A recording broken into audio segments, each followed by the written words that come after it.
Hello, everyone, and welcome to Conchal Productions Artist Chat Special Edition, CSIFF and Karukerament Podcast Series. I'm Magaly Colimon-Christopher. I am the Artistic Director of Conchal Productions and the host of this amazing conversation. Maëlla Kancel, my co-host, had this amazing idea for this series to bring together artists and intellectuals who are fully versed in the Caribbean cinema conversation. And so we decided to host Caribbean Cinema, Then and Now. And I'd like to introduce you to Maëlla Kancel, founder of Karukerament Podcast. Thank you so much, Magaly. So I'm so excited for this conversation. We are deeply invested in exploring Caribbean cinema, Caribbean music, and Caribbean identity. This topic, Caribbean cinema then and now, sits right at the heart of that work. And we're honored to be joined today by two incredible scholars. Rachel Moseley-Wood, and I am a senior lecturer in the Department of Literaturas and English at the University of the West Indies, Mona in Jamaica. And I teach mainly film studies courses, and I have participated in the introduction and development of film programs. Most recently, we've introduced an undergraduate program in screenwriting. So there's a lot of interest in film. There's also a film production program offered at UWI Mona, and a lot of interest in screenwriting. So as we try to meet the needs of our students, we're seeing that film is somewhere that they want to go. So exciting. I was thinking that that's like really more than an introduction, but I love it. I love it. I'm Guillaume Robillard. I'm from Guadeloupe. I was born and raised in Guadeloupe. That's why I worked on and still work on the French Caribbean cinema. I'm a lecturer at Paris Panthéon-Sorbonne, where I did my research, and also at the French West Indies University. I'm also a director for documentaries, and I'm also the programming director of a film festival in Guadeloupe, the FEMI. When you think about Caribbean cinema then and now, which is our topic, what feels like, how would I say, the most significant shift in how Caribbean stories are told on screen then and now? I feel like what's a major difference is the kinds of tools that filmmakers have at their disposal now. A lot of my research has now shifted to film produced in Jamaica and other parts of the Anglophone Caribbean during the colonial period. And when you look at some of the records about, how film had to be made in the 1950s, in the 1960s, very difficult, very, very expensive. Now, I think more and more people and more young people are becoming interested in film and in using film to tell stories. And I think that, like a major difference now is just how the technology is making film more accessible as a way of telling our Caribbean stories, making it more democratic because, more people can participate in that. Yeah, so I totally agree with the fact that nowadays it's very easier to make movies than in the 90s, 80s, and before. In Guadeloupe and Martinique, you also have, of course, the colonial period. I will talk about the period after the colonial status when French Caribbean directors make films themselves.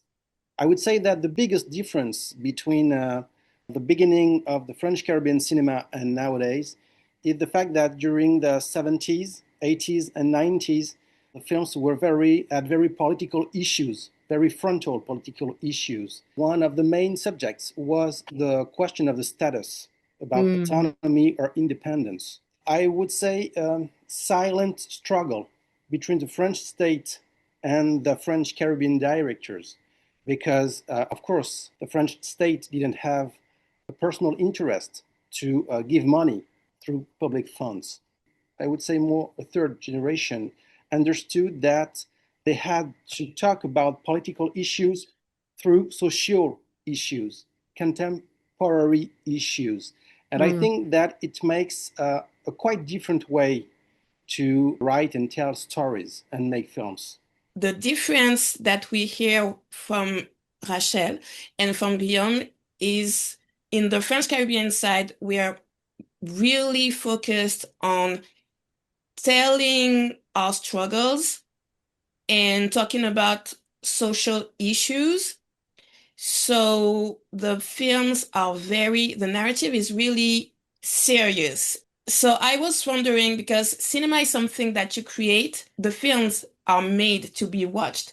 So I was wondering if there was a shift in the audience in Jamaica and in the audience in the way people go to the movies to watch films made by local directors.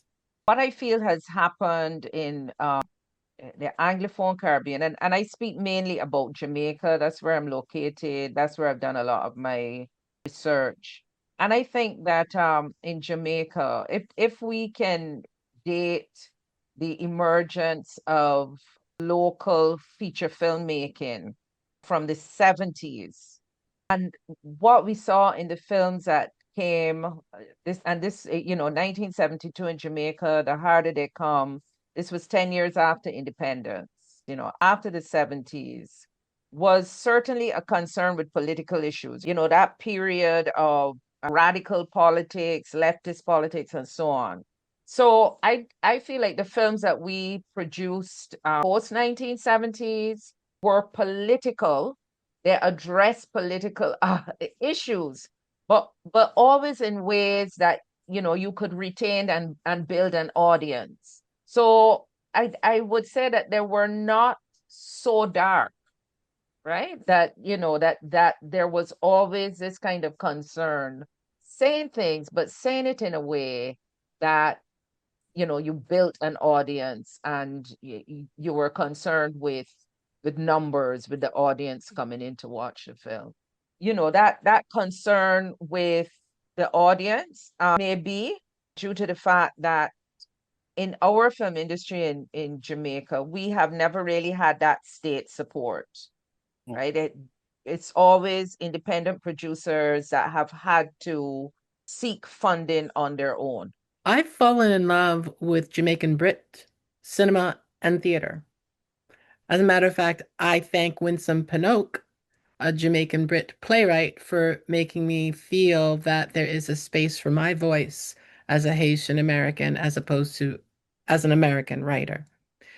Do you feel that what you shared about the native Jamaican film community is similar in Great Britain, or do you feel as though their access to public funding has freed them to be, quite frankly, as rebellious as can be? Yeah, I feel like there have been periods where, Caribbean diaspora filmmakers in Britain have had access to funding. And I really feel like that is key in terms of creating and providing a freedom for filmmakers to say what they want to say, and in ways that they want to say it, right? It just frees them, I think, from thinking about how many people will come in to see this film. So yeah, I think that is so. So commercialism versus art. Yeah. Basically.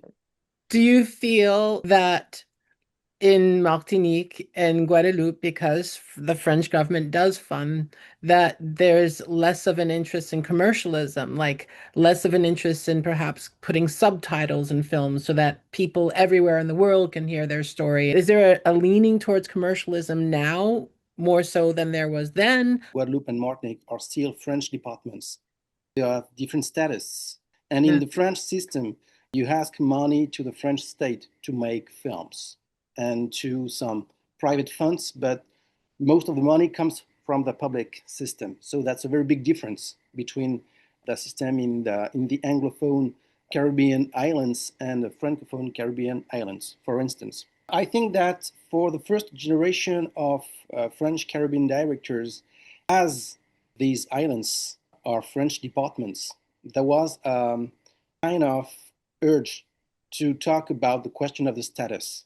about autonomy, or even about independence. So I think that the first generation of directors like Christian Lara, who made the first French Caribbean film, Coco la Fleur Candidat, Coco la Fleur Candidate, didn't really think enough about commercializing and about the public. And then I think that this first generation understood that they could have a huge public in Guadeloupe and Martinique. We're talking about thousands and thousands and thousands of people. And in the French Caribbean diaspora, but not enough to continue to make films. Nowadays, we have a third generation who understood that they have to find a bigger public, not only in France, but everywhere in the world, thanks to platforms, for instance.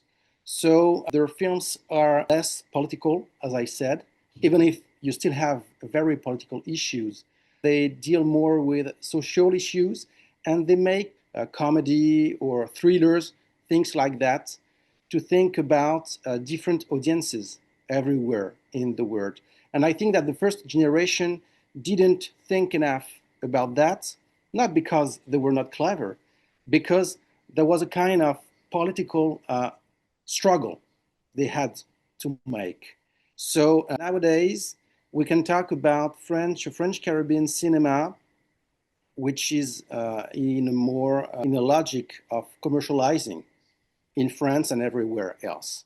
Thank you. Thank you so much. Filmmaking doesn't exist in a vacuum. As I guess we could say that of any kind of art form, but particularly filmmaking, which requires these kinds of economic or financial inputs. Where we are today as societies, much more globally connected, much more tapped into and thinking about markets. I think that maybe that has just become, like more of our thinking that now, we have all these platforms that, we can reach these global markets, and that really informs, I guess, how filmmakers think about making films and what it is they want to do. A lot of young people interested in making films now talk about content instead of film. So it's a whole different way of thinking, when we think of then and when we think of now. Thank you. As I was listening to your answers, I was wondering how important was cinema in shaping ideas of nation and belonging for Jamaica and for the French Caribbean. The French Caribbean cinema is very focused on the question of identity. And from that point of view, it's a kind of national cinema. And with the first films, Coco la Fleur Candidat, Mamito, Vivre Libre Mourir, Rue Casse-Nègre, you really had this obsession, I would say, about identity. In these films, the directors needed to talk about culture, identity, and the fact that you have a specific past, colonial past, in these parts of the world, beginning of the 80s. You had more than 100,000 people going to watch some films in small islands where you had, I would say, 300,000 people. So that was really huge for these territories because people really needed to watch themselves on screen. The young generations have a way to watch films coming from everywhere. They don't have this need as much as the previous generations. The new directors make their films in a different way. If I think about the role that film and cinema have played in nation, I would say in the English-speaking Caribbean, it has been huge. A lot of my work now has moved more from contemporary film and looking at the kind of role that cinema has played in the colonial period. And, it's a kind of pet peeve of mine that we have not given more attention in the Anglophone Caribbean to the role that films have played in building an awareness of nation. So even in the colonial period, we were certain of the English-speaking colonies, Jamaica, Barbados, Trinidad and Tobago, and Guyana, had film units that were making films. And a lot of those films were really seeking to build, even though it was a colonial period, but were seeking to build an awareness of nation and national identity. But the point is that they were instrumental in contributing to this idea of who you were as a Jamaican or who you were as a Bajan. And maybe that idea of who you were was colonially inflected, but that is what we had at that time. And those films were really very widely circulated within each of the islands.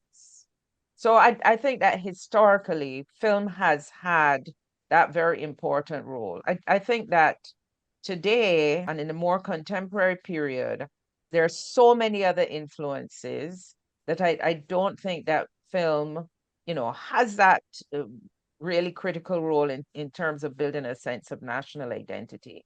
Today, we have all of these different platforms. We have access to so many different films and so much content, as I would say, that maybe it is not that important now for people to see, as I say, see themselves on the screen. Thank you so much. So do you feel that the Guadeloupean and the Martinican audiences were also receptive to films from Haiti? Because I'm sure they were receptive to films from France, but their sister island, or did they feel like I only want to see films from our community and other communities are not of interest? Was there a certain resistance to those stories? I would say that there are not so many links between the French Caribbean islands and other French-speaking areas in the world. When I was younger, I could watch some films from Senegal or Cameroon or Haiti, but only in very specific film festivals. So it was quite difficult to watch that kind of films in everyday life. You don't have that kind of connections. And I would say that last 5 or maybe 7, 8 years, Guadeloupean and Martinican professionals began to create links or to recreate links with Africa. So they're trying to make projects in that way, but it's very, very recent. So focusing on digital platforms, present tense, future tense, where are we going with this cinema? I'm still being asked by people, what exactly is Caribbean film? Right? And that's a very good question because when you think about these platforms that are showing these films, who's actually writing them? How have they changed the visibility of the Caribbean heritage filmmaker? What makes a Caribbean film? There's so many things that go in there. And, like one of the things I said earlier was that the new technology makes access to the tools to make films more democratic. It's more accessible.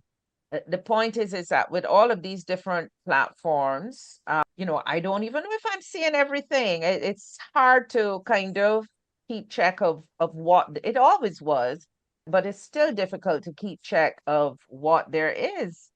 For me, when I think about what constitutes a Caribbean film, I think I'm going to say, yes, Caribbean people need to be involved, but is that Caribbean people resident in the region or Caribbean people who consider themselves part of the diaspora? I think that a Caribbean film needs to adopt a kind of local perspective. When the first French Caribbean directors made their films, we really had to think about this question of a Caribbean identity of films.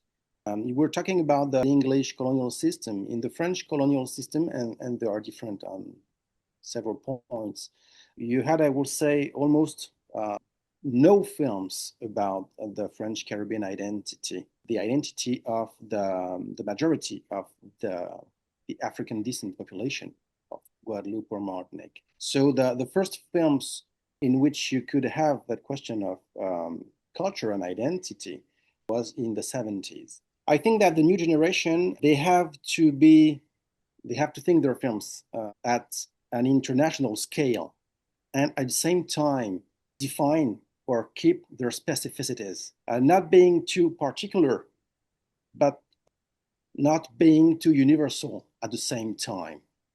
So local and global at the same time. I think that's really the new period, the new phase of this cinemas. As two diaspora babies, Maëlla, you and I. So when you're thinking about Caribbean cinema, are you thinking Caribbean heritage, which is diaspora and native? What are your thoughts that come to mind when you think about Caribbean cinema? Well, I think about Caribbean cinema as stories set within the Caribbean community, whether it's in the region or somewhere else in the world. So to me, it's really about the people and not so much about the location. I mean, what's really important to me, it's to learn about all the ways to be Caribbean, to broaden my perspective of what Caribbean identity is.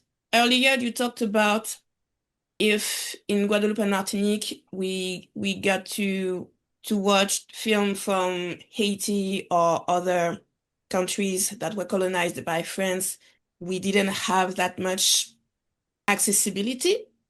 I mean, what's important to me right now is being able to watch film that were made in Jamaica or Trinidad in the 70s, in the 80s, as well as the new films that we get to see on digital platforms. I think that's something that other cultures don't really have to think about. It's really hard to get to the Caribbean then. And to me, if we only get to know about Caribbean cinema through contemporary narratives, then we cannot get the full spectrum of what Caribbean identity is. I really appreciated what you shared. And as we bring this conversation to a close, what would that phrase be that you would impart upon current and future Caribbean heritage filmmakers when they're thinking about their place in this cinema world? A big part of French Caribbean films still nowadays can't be seen by the professionals making films. So I think they should try to know what has been before them, because in the French Caribbean cinema, for instance, the first directors were very smart. They found very specific characters. You have the Creole storyteller, very, very important. You have the Maroons, of course. You have a kind of magical realism we can find in different Caribbean islands, you know. The new generation should try to make a mix between these specificities.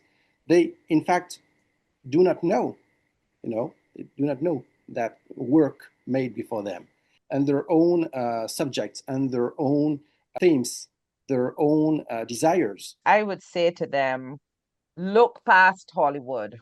Do not try in the stories you tell with film to replicate what's coming out of Hollywood. So I would really love to see filmmakers in the Caribbean telling stories that feel true to them, that say something about their experience, about the experience of their communities in ways that speak to that truth, right? So, use Creole, use patois. Don't try to temper that because another audience might not understand. Think of ways of telling these stories that resonate with our cultural heritage. Be adventurous, be bold, be confident, and tell stories in ways that resonate with our cultural heritage, with our physical environment, with our history. Fantastic. Thank you. Can I also add, please use subtitles so that you can hit the world? Seriously, you can be showing Sure. if you have Portuguese subtitles, open up the framework because the world wants our voice, Yeah. Subtitles, sure, fine. What excites you most about the future of Caribbean cinema? In the English-speaking Caribbean, and I'm going to say particularly in Jamaica, because we don't have that access to funding, what's happening now is that more and more filmmakers are making films, but they're making short films. So we're seeing a lot of short films, but not very many new features.